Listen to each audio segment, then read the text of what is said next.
हम लोग अगला लेक्चर स्टार्ट करते हैं। तो इस लेक्चर में हम लोग क्या देखेंगे कि दैनिक जीवन में आवेग के कुछ उदाहरण। तो इसके पहले के लेक्चर में हम लोग देख चुके हैं कि आवेग देख चुके हैं, आवेग और संवेग में उनका परस्पर संबंध जो भी है उसको देख चुके हैं, मतलब कि आवेग किसके बराबर होता है, संवेग में परिवर्तन के बराबर, ये सब देख चुके हैं।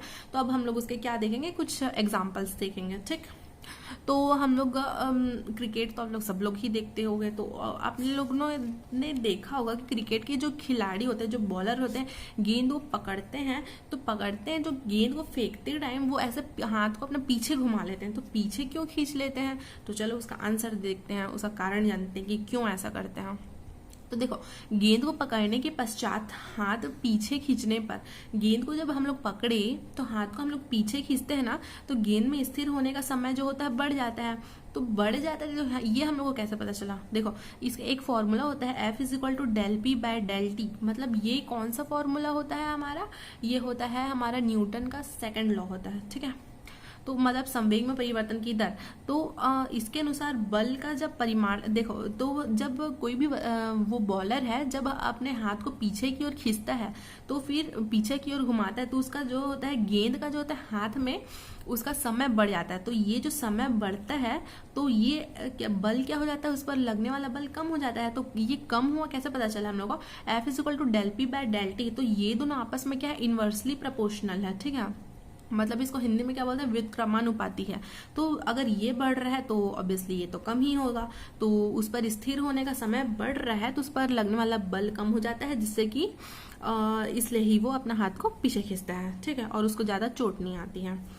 ठीक, उसके बाद फिर अगला है एग्जाम्पल कि पक्के फर्श पर कूदने की अपेक्षा कच्चे फर्श पर अधिक चोट नहीं लगती है। ठीक है, मतलब क्या बोल रहा है कि अगर पक्के फर्श पर आप कूदोगे तो आपको ज्यादा चोट लगेगी एज कंपैरिजन टू कच्चे फर्श पर अगर आप कूदोगे तो कैसा, देखो जो कच्चा फर्श होता है वो मिट्टी का बना होता है और उसमें आप लोग कई जगह पर देखोगे कि कूदोगे तो थोड़ा सा दबता है वो। ठीक है, तो फिर वही होता है कि थोड़ा वो दब रहा है, मतलब कि मान लो वो 10 सेकंड 15 सेकंड जितना भी देर वो थोड़ा सा नीचे खिसक रहा है या दब रहा है, तो उस पर टाइम जो होता है वो बढ़ जा रहा है। ठीक है, तो अगर टाइम बढ़ रहा है तो उस पर लगने वाला बल कम हो जाएगा, तो बल कम होता है तो हम लोग को चोट भी कम लगता है।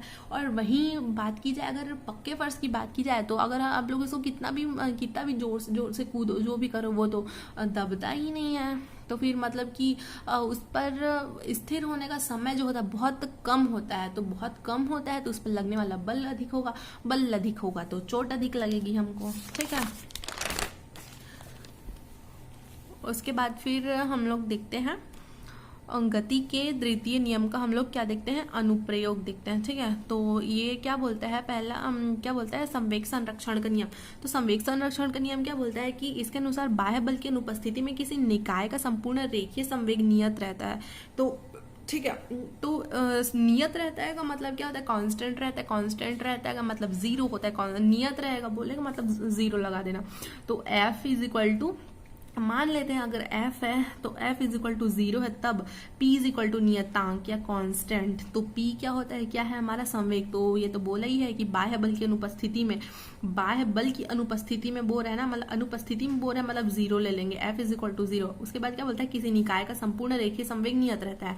रेखीय संवेग को हम लोग P से डिनोट करते हैं, क्या बोलता है, नियत रहता है, मतलब कांस्टेंट, तो इसका कांस्टेंट रहता है। ठीक है, या फिर हम लोग del P is equal to 0 भी लिख सकते हैं, नियतांक बोला है तो मान लेते हैं कि कोई निकाय एक कण से बना है। तो कोई सा भी निकाय, एक निकाय मतलब क्या होता है, सिस्टम होता है जिसके बारे में हम लोग अध्ययन कर रहे होते हैं, उसको हम लोग निकाय बोलते हैं।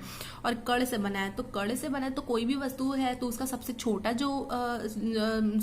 उसका जो यूनिट होता है, उसका भाग होता है, उसको हम लोग कण ही बोलते हैं। तो वो कण से बना है। ठीक है, तो इस पर हम लोग बाह्य बल F लगाए, तो उस पर हम लोग जब F बल लगाते हैं ना, तो डेल टी समय पश्चात उसके संवेग में परिवर्तन डेल P हो जाता है। मतलब ये संवेग में परिवर्तन की दर होती है क्या, F, डेल F, मतलब F होती है। ये कौन सा नियम है, न्यूटन का सेकंड लॉ है। ठीक है, तब गति के नियम से, ठीक है, गति के नियम से हम लोग ये सेकंड लॉ हम लोग लगा दिए।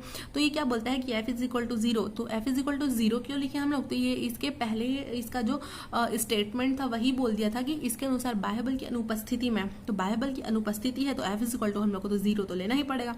तो F इज इक्वल टू 0 हम लोग लिए तो समीकरण 1 से, तो इस F इज इक्वल टू 0 हम लोग समीकरण 1 में पुट कर दिए F, ठीक है। तो ये क्या हो जाएगा, del P by del T हो जाएगा। तो ये डेल T को पक्षांतर कर दिए तो डेल T इंटू 0 0 हो जाएगा। तो del P is equal to 0। तो हमारा क्या आ जाएगा यहाँ पर P इज इक्वल टू नियतांक आ जाएगा। तो यही क्या है, संवेग संरक्षण का नियम है। तो ये हमारा सिद्ध हो गया P इज इक्वल टू नियतांक, ठीक है, ये हमारा सिद्ध हो गया। और हम लोग को ये सिद्ध भी यही करना था, क्या बोला था कि इसके अनुसार बाह्य बल की अनुपस्थिति में किसी निकाय का संपूर्ण रेखीय संवेग नियत रहता है इन द सेंस 0 होता है, ठीक। तो फिर एक डेरिवेशन और देखते हैं।